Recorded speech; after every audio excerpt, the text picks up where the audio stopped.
May it be when darkness falls, your heart will be true. As rogativas e lágrimas daquela mulher acordaram-me a lembrança viva do meu próprio passado. Eu também sofrera intensivamente para desvencilhar-me dos laços inferiores da carne. Sensibilizado nela, enxerguei uma irmã pelo coração e que me cumpria esclarecer e amparar.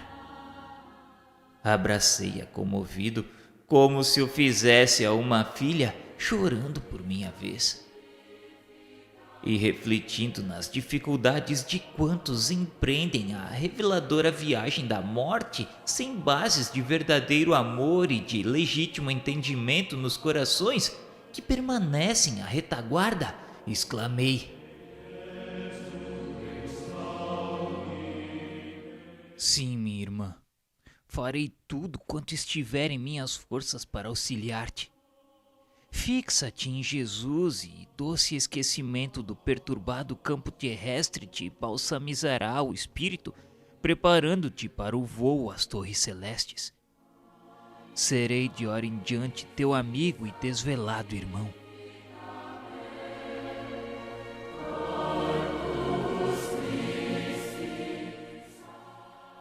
Ela abraçou-me confiante, como a criancinha quando se sente segura e feliz.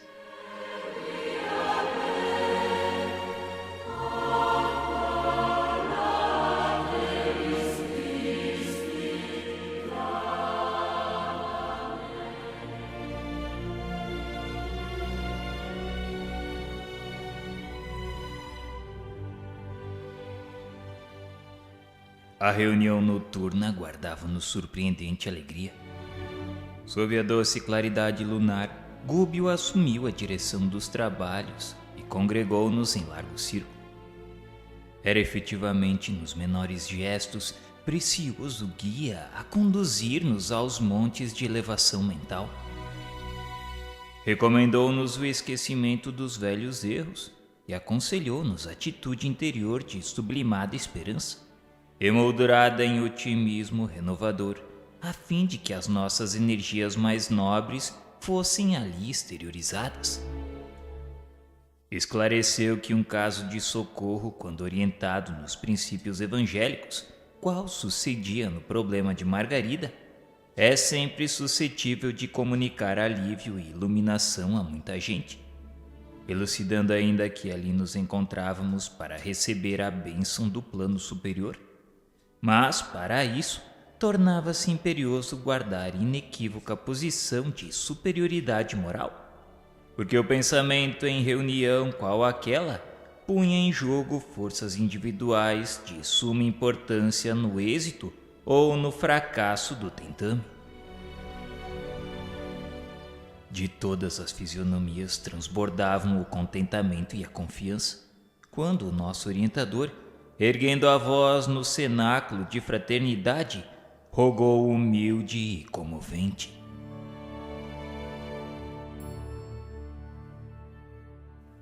Senhor Jesus, digna-te abençoar-nos, discípulos teus, sequiosos das águas vivas do reino celeste. Aqui nos congregamos aprendizes de boa vontade, à espera de tuas santificadas determinações. Sabemos que nunca nos impediste o acesso aos celeiros da graça divina, e não ignoramos que a tua luz, quanto a do sol, cai sobre santos e pecadores, justos e injustos. Mas nós, Senhor, nos achamos atrofiados pela própria imprevidência. Temos o peito ressecado pelo egoísmo e os pés congelados na indiferença, desconhecendo o próprio rumo. Todavia, mestre, mais que a surdez que nos toma os ouvidos e mais que a cegueira que nos absorve o olhar, padecemos por desdita nossa de extrema petrificação na vaidade e no orgulho, que através de muitos séculos elegemos por nossos condutores nos despenhadeiros da sombra e da morte. Mas confiamos em Ti, cuja influência santificante regenera e salva sempre. Poderoso amigo, Tu que abres o seio da terra pela vontade do Supremo Pai, usando a lava comburente, liberta-nos o espírito dos velhos cárceres do eu, ainda que para isso sejamos compelidos a passar pelo vulcão do sofrimento. Não nos relegues aos precipícios do passado. Descerra-nos o futuro e inclina-nos a alma à atmosfera da bondade e da renúncia. Dentro da extensa noite que improvisamos para nós mesmos pelo abuso dos benefícios que nos emprestaste, possuímos tão somente a lanterna bruxuleante da boa vontade que a ventania das paixões pode apagar de um momento para outro. Ó Senhor, livra-nos do mal que amontoamos no santuário de nossa própria alma. Abre-nos por piedade o caminho salvador que nos faça dignos de Tua compaixão divina. Revela-nos Tua vontade soberana e misericordiosa, a fim de que, executando-a, possamos alcançar um dia a glória da ressurreição verdadeira. Distanciados agora do corpo de carne, não nos deixes cadaverizados no egoísmo e na discórdia. Envia-nos, magnânimo, os mensageiros de Tua bondade infinita, para que possamos abandonar o sepulcro de nossas antigas ilusões.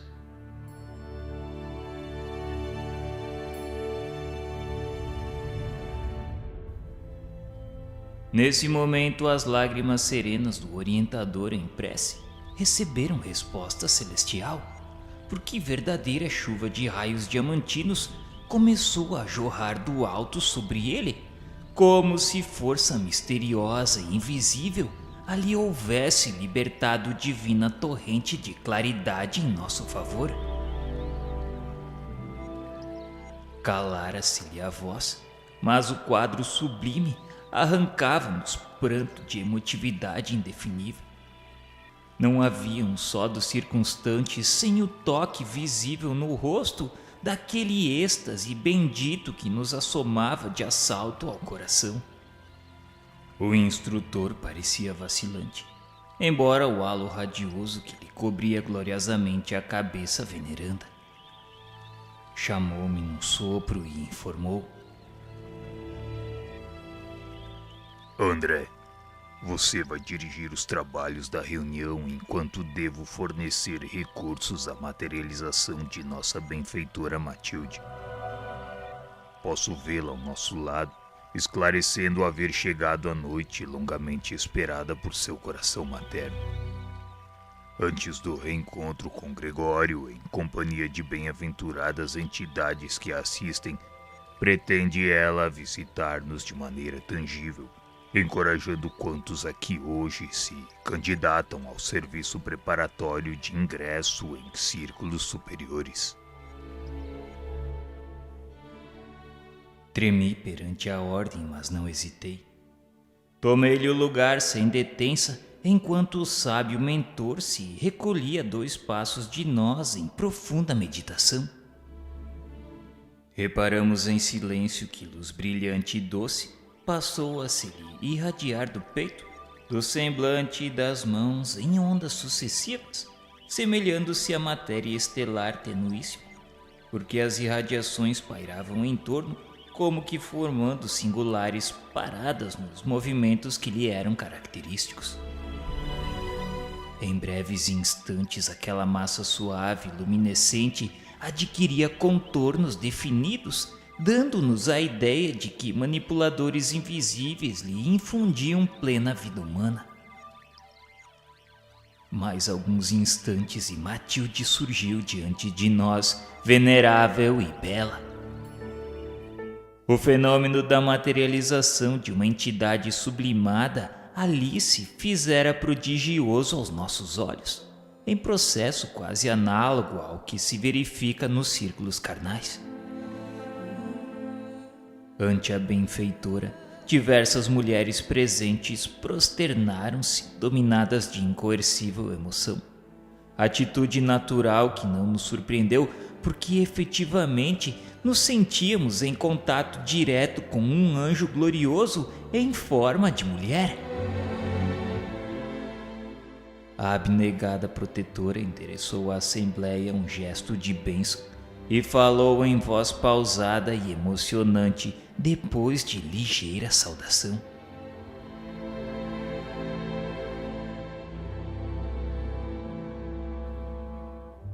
Meus amigos, todos aguardais a hora feliz de abençoado retorno à esfera do recomeço.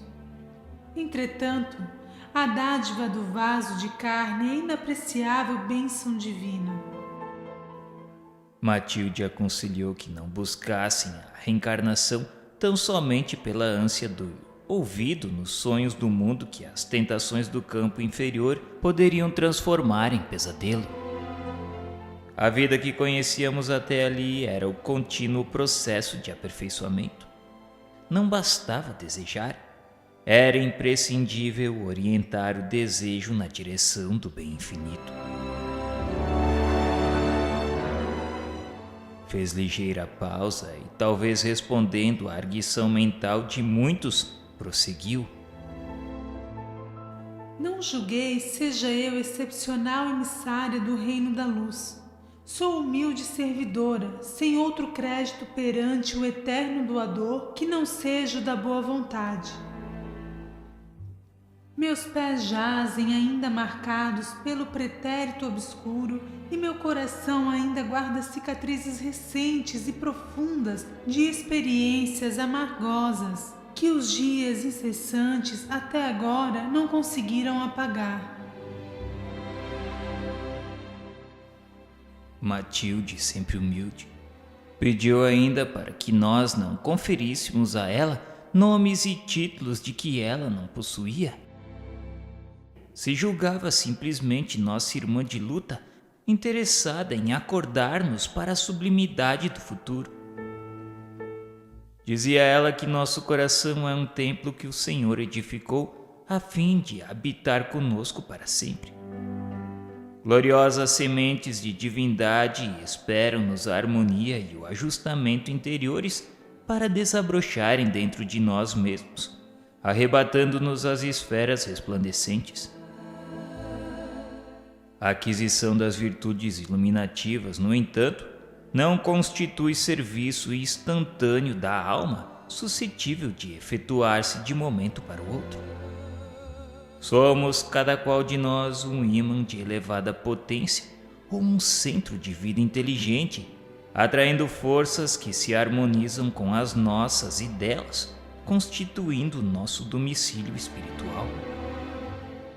A criatura encarnada ou desencarnada onde estiver, respira entre os raios de vida superior ou inferior que emite ao redor dos próprios passos, tal qual a aranha que se confunde nos fios escuros que produz, ou da andorinha que corta os altos céus com as próprias asas. Todos nós exteriorizamos energias com as quais nos revestimos e que nos definem muito mais do que as palavras. De que valeria o retorno à oficina da carne sem conhecimento das obrigações que nos competem ante a justiça divina? Que nos adiantaria o temporário esquecimento do passado, sem nos integrarmos na responsabilidade, a maior força capaz de nos socorrer nos círculos de matéria densa e que se traduz em tendência nobre a persistir conosco? A volta à vestimenta física é uma bênção que poderemos conseguir à custa de generosas intercessões, quando nos faleçam méritos para obtê-la no instante oportuno por nós mesmos, tanto quanto é possível conseguir trabalho digno na esfera da crosta movimentando amigos que nos conduzam aos objetivos disputados.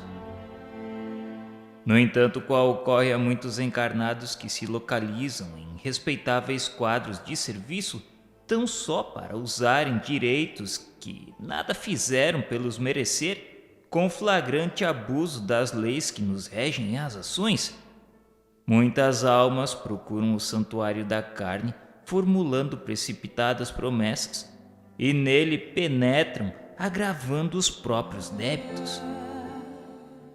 Tímidas, levianas ou inconsequentes, aproveitam o estágio bendito na região da neblina para repetirem as mesmas faltas de outra época, com absoluta perda do tempo que é patrimônio do Senhor.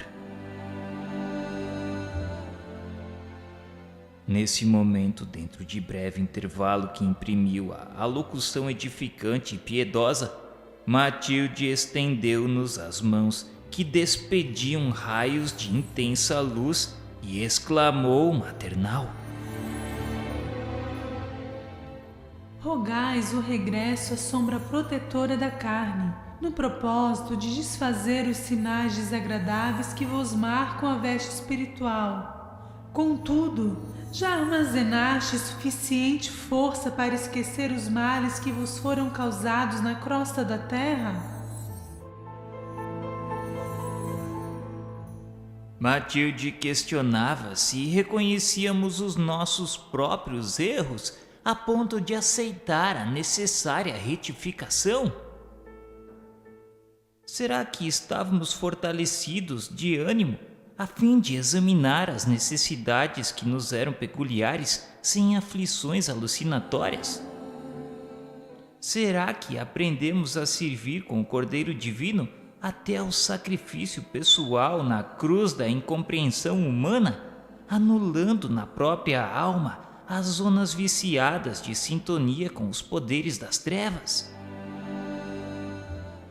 Será que já havíamos auxiliados os companheiros de caminho evolutivo e salvador com a intensidade e a eficiência que justificasse a rogativa de colaboração intercessora?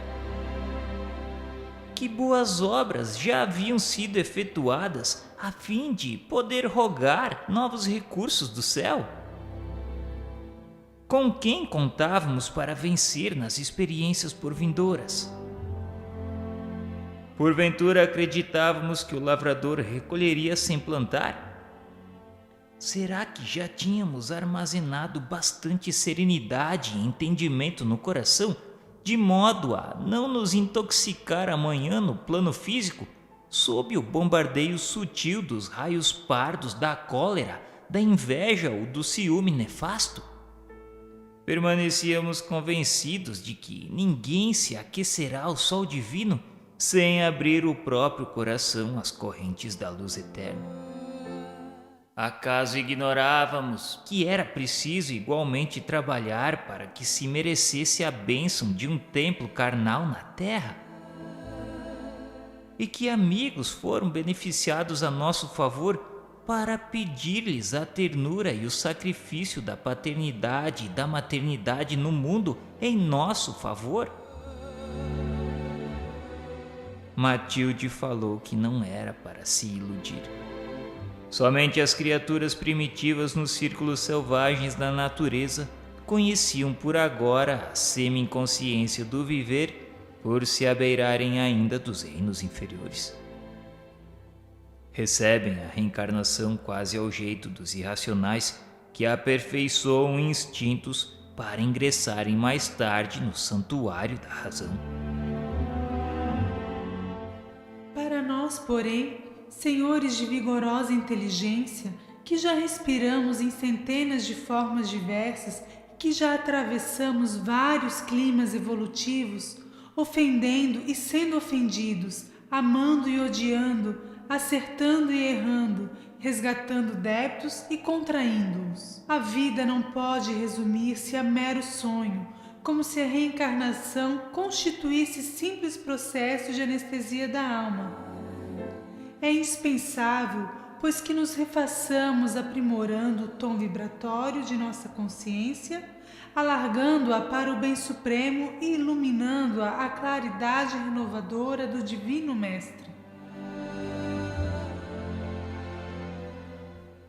Continuou explicando que a mente humana, honrando os patrimônios celestiais que lhe foram conferidos, não poderá vegetar à feição do arbusto enfezado que nada produz de útil na economia do orbe, nem deve imitar o irracional que se localiza na retaguarda da inteligência incompleta. Uma existência entre os homens, por mais humilde, para nós outros é acontecimento importante demais para que o apreciemos sem maior consideração. Todavia, sem abraçar a noção de responsabilidade individual que nos deve marcar o esforço de santificação, qualquer empresa dessa ordem é arriscada, porque em nosso aprendizado intensivo na recapitulação, cada espírito segue sozinho no círculo dos próprios pensamentos, sem que os companheiros de jornada, com raríssimas exceções, lhe conheçam as esperanças mais nobres e lhe partilhem as aspirações dignificadoras. Cada criatura encarnada permanece só no reino de si mesma e faz-se indispensável muita fé e suficiente coragem para marcharmos vitoriosamente sob o invisível madeiro redentor que nos aperfeiçoa a vida até ao Calvário da Suprema Ressurreição.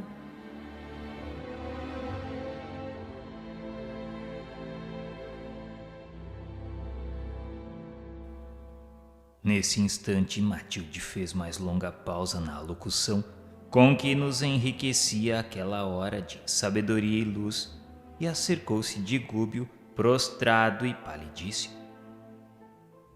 Afagou-o bondosa com palavras de agradecimento, e em seguida, como se desejasse quebrar a feição de solenidade que a sua presença nos imprimira à reunião, dirigiu-se com acento carinhoso aos ouvintes, rogando-lhes que se pronunciassem acerca dos projetos acalentados para o futuro.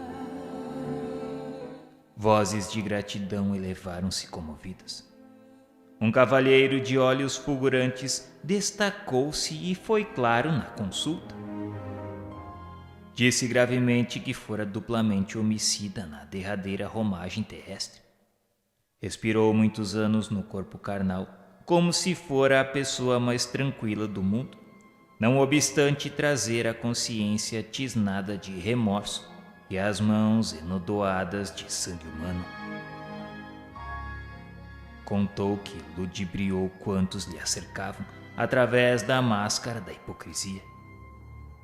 Atravessando os umbrais do túmulo, atormentado de acerbas reminiscências, supôs que tremendas acusações lhe esperariam. Semelhante expectativa aliviaria-lhe de algum modo, porque o criminoso, perseguido pelo remorso, encontra verdadeiro socorro nas humilhações que o espezinham. Contudo, não encontrou senão o desprezo com aviltamento de si próprio. Suas vítimas distanciaram-se dele, desculparam-no e esqueceram-no. Dessa forma, ele se via, todavia, acicatado por forças punitivas que nunca poderia descrever com as minúcias desejáveis. Havia um tribunal invisível em sua consciência, e debalde procurava fugir aos sítios em que menoscabou as obrigações de respeito ao próximo. E abafando os soluços, rematou comovente, solicitando como iniciar o esforço de sua restauração. Tão imensa tristeza perpassava naquela voz humilde que nos sentíamos todos tocados nas fibras mais íntimas. Matilde, contudo, respondeu sem titubear. Outros irmãos, não longe de nós, suportando a carga das mesmas culpas, peregrinam desditosos entre o pesadelo e a aflição inomináveis. Abre teu coração para eles. Começarás ajudando-os a enxergar a senda regenerativa, alimentando-os com esperanças e ideais novos e atraindo-os ao trabalho de sublimação, pelo esforço na constante aplicação do bem. Sofrer-lhe-ás as injúrias, os remoques, as incompreensões, mas descobrirás o meio de ampará-los com eficiência e brandura. Matilde disse ainda que depois de semelhante sementeira, principiaria ele a recolher as bênçãos de paz e de luz, porquanto o espírito que ensina com amor, embora delituoso e imperfeito, acaba aprendendo as mais difíceis lições da responsabilidade que adquire, transmitindo a outros revelações salvadoras que lhe não pertencem. Realizado esse serviço nobilitante, retomaria ele então mais tarde o corpo físico, recapitulando os ensinamentos que gravou na mente interessada em renovar-se. Encontraria daí em diante 1000 motivos para a cólera violenta e a tentação de eliminar adversários, prostrando-os a golpe mortal. Visitariam-no com frequência ao coração. Mas se souber, porém, e sobretudo, se quiser vencer os próprios impulsos destrutivos, quando se encontrar em plena e abençoada luta na esfera do recomeço, plantando amor e paz, luz e aperfeiçoamento ao redor dos seus pés, então teria demonstrado o aproveitamento real e efetivo das dádivas recebidas e se revelaria preparado para maior ascensão. Antes que a emissária pudesse imprimir novo brilho ao ensinamento, chorosa mulher recorreu-lhe ao conselho, exclamando humilhada que queria confessar ali suas faltas diante de todos, pedindo-lhe roteiro salvador. Disse que enquanto encarnada, nunca tinha sido punida pelos seus excessos no abuso dos sentidos. Possuía um lar que não honrou, um esposo que depressa esqueceu, e filhos que se afastou deliberadamente de seu convívio para gozar a saciedade e os prazeres que a mocidade lhe oferecia. Dessa forma, seu transviamento moral não foi conhecido na comunidade em que viveu, mas a morte apodreceu a máscara que lhe ocultava aos alheios olhos e passou a experimentar o horrível pavor de si mesmo. E agora, o que faria por retornar à paz? Como traduzir o arrependimento que lhe enchia a alma de infinita amargura? Matilde fitou-a compungidamente e observou.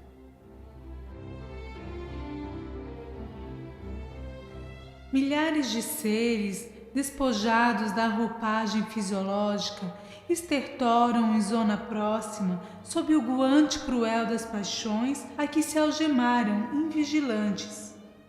Poderás encetar o reajustamento de tuas energias, dedicando-te nos círculos próximos ao levantamento dos sofredores da boa vontade.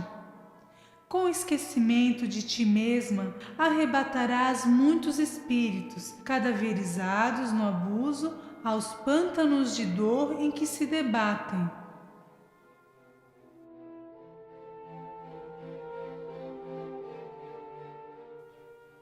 Plantaria na mente deles novos princípios e novas luzes, consolando-os e transformando-os a caminho da harmonia divina, reconquistando por sua vez o direito de regresso ao campo bendito da carne.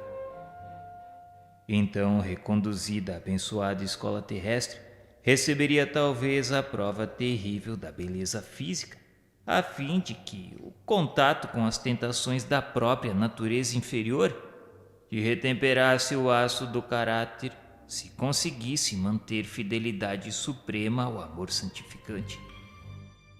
Essa é a lei. Para que nos reergamos com segurança depois da queda ao precipício, é imprescindível auxiliar quantos se projetaram nele, consolidando ante as dores alheias a noção da responsabilidade que nos deve presidir as ações por vindouras, de modo que a reencarnação não se converta em novo mergulho no egoísmo. O único recurso de fugirmos definitivamente ao mal é o apoio constante no bem infinito. A benfeitora imprimiu ligeira interrupção ao verbo generoso, espraiou o olhar na assembleia que a ouvia expectante e concluiu: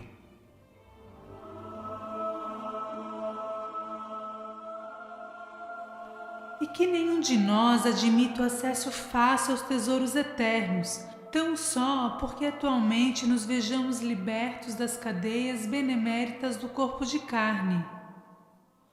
O Senhor criou leis imperecíveis e perfeitas para que não alcancemos o reino da divina luz, ao sabor do acaso, e espírito algum trairá os imperativos sábios do esforço e do tempo. Quem pretende a colheita de felicidade no século vindouro, comece desde agora a sementeira de amor e paz.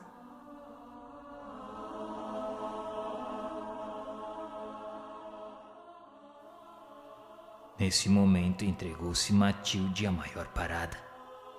E enquanto parecia meditar em prece, de seu tórax iluminado nasciam espontâneas e brilhantes ondas sucessivas de maravilhosa luz.